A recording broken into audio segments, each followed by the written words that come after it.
Si on compare le temps de travail d'une personne née dans les années 40, 40-50 par rapport à une personne née dans les années 2000, dans le premier cas, la personne aura travaillé environ 69 000 heures dans toute sa carrière, alors que le jeune qui est actuellement sur le marché du travail, il travaillera 70 000 heures. Ce chiffre de 70 000 heures de travail pour un jeune, il est là effectivement pour tordre le cou au terme de Baby Glanders. Le budget qui a été voté après de longues semaines de débats est-il un budget qui prépare à l'avenir? Non, absolument pas. Et ce, à 3 titres. Premièrement, parce que ce budget, comme les précédents d'ailleurs, continue d'aggraver le déficit et donc du coup la dette publique, qui mécaniquement en fait ampute nos capacités d'investissement et aussi la capacité de la France à pouvoir déployer des investissements très importants à un instant T, comme par exemple ça a été le cas pour le Covid ou ça a été le cas notamment pour amortir le choc de la guerre en Ukraine. Deuxième point, il faut savoir que dans ce budget, quand on prend le budget de l'État et de la sécurité sociale de manière vraiment très large, les dépenses liées justement à l'accompagnement des seniors, qui sont retraite et santé spécifiques pour elles, augmentent à peu près 30 fois plus que le budget de l'éducation. Si on considère qu'une nation tient principalement par son éducation, par sa recherche,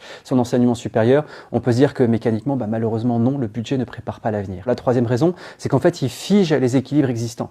Aujourd'hui, un jeune qui rentre sur le marché du travail se retrouve avec un pouvoir d'achat qui est extrêmement faible, dû notamment à la fameuse différence qu'il y a entre le salaire brut et le salaire net, dû notamment au fort poids des cotisations retraite, plus de 28% du salaire super brut qui sont pris chaque mois pour chacun des salariés, et qui du coup vont mécaniquement amputer ses capacités à se projeter dans l'avenir, notamment en termes de logement. Quand vous prenez l'apport, par exemple, pour devenir propriétaire, sur ces 10 dernières années, il est passé de 3 ans à peu près de revenu moyen à 5 ans. Pour un jeune, effectivement, c'est beaucoup plus compliqué de pouvoir accéder à la propriété, se projeter tout simplement dans la vie et donc du coup aussi pouvoir fonder une famille. C'est ça qui peut être une des causes explicatives aussi de la baisse de natalité.